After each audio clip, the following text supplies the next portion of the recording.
ఒక హెచ్చరిక. స్వయంగా యేసువారే మోసపోవద్దు, జాగ్రత్త పడండి అని చెప్తున్నారు. అదేనండి, అబద్ధ ప్రవక్తలను గురించి జాగ్రత్త పడుడి. వారు గొర్రెల చర్మం వేసుకుని మీ యొద్దకు వత్తురు, కానీ లోపల వారు క్రూరమైన తోడేళ్లు. వారిని ఎలా గుర్తించాలి? వారి ఫలముల వలన మీరు వారిని తెలుసుకుందురు. అబద్ధ బోధకుల మొదటి లక్షణం, యేసుని క్రీస్తుగా ప్రకటించరు.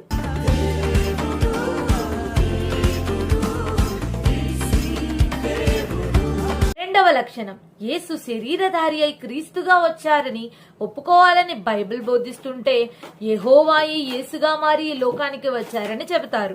యేసు ఆ వ్యక్తి తండ్రి దగ్గర ఉన్నాడు, ఆ వ్యక్తి దేవుడై ఉన్నాడు. యేసు ప్రభు వారు పరలోకం నుంచి కిందకు వచ్చినప్పుడు పైన మానవుని యొక్క స్వరూపాన్ని ధరించుకొని వచ్చాడు. పరిపూర్ణంగా దేవుడు, పరిపూర్ణంగా మానవుడు.